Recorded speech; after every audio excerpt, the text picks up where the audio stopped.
Bonjour et bienvenue à toi dans cette nouvelle vidéo consacrée à la procédure pénale. Aujourd'hui, nous allons nous concentrer ensemble sur les garanties juridictionnelles en procédure pénale. Pour ce faire, nous verrons dans un premier temps le contrôle des atteintes aux libertés, le contrôle de la garde à vue, le droit d'accès au juge, l'indépendance et l'impartialité, et nous terminerons par le principe de collégialité. Cette playlist est réalisée en collaboration avec la Prépa Dalloz, la prépa qui prépare au CRFPA et que j'ai moi-même choisi pour réussir l'examen en 2023. Avec le code Constance10, tu bénéficies de moins 10% sur les formules annuelles et estivales de la Prépa Dalloz.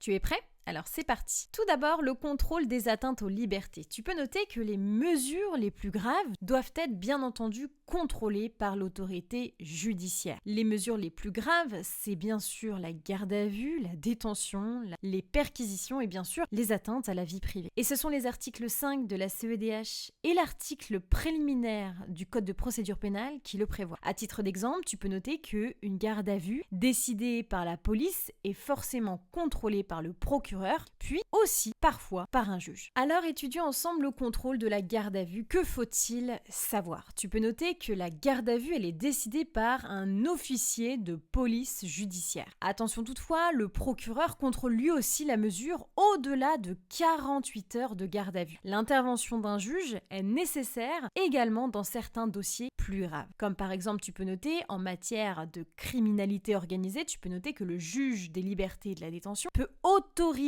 lui seul une prolongation. Par exemple, dans une affaire de trafic de stupéfiants, la garde à vue peut durer plus longtemps, avec l'autorisation justement du juge. Et à ce titre, je te renvoie à l'article 706-88 du Code de procédure pénale. À présent, regardons ensemble le droit d'accès au juge. Tu peux noter que toute personne poursuivie doit pouvoir accéder à un tribunal, contester la décision et bien sûr, elle peut aussi être assistée par un avocat. C'est l'article 6 de la CEDH qui nous le dit. Attention toutefois, tu peux noter que le droit doit être concret et effectif. À titre d'exemple, des frais trop élevés empêchant une victime de saisir le juge peuvent violer, bien sûr, ce droit. À présent, étudions ensemble une justice indépendante et impartiale. Alors que faut-il retenir ? Tu peux noter que le juge doit être indépendant, c'est-à-dire qu'il ne doit pas subir de pression extérieure. Aussi, il doit être impartial. Ainsi, il ne doit pas faire de favoritisme, ni avoir de préjugés. C'est l'article 6 de la CEDH qui le prévoit. À titre d'exemple, tu peux noter qu'un juge ne peut pas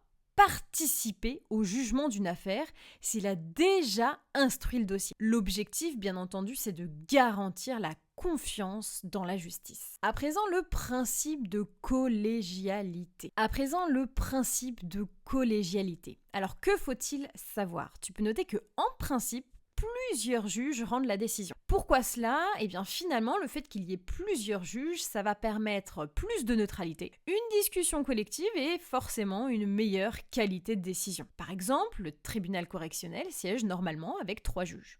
Attention toutefois, certaines juridictions statuent à juge unique. C'est le cas du tribunal de police, de certains délits correctionnels, du juge d'instruction ou encore du juge des libertés et de la détention, le JLD. Et c'est l'article 398-1 du Code de procédure pénale qui le prévoit. Si cette vidéo t'a plu, pense à la liker et à t'abonner. Et pour continuer tes révisions, va voir la collection 1000 QCM dans ma librairie numérique librededroit.fr.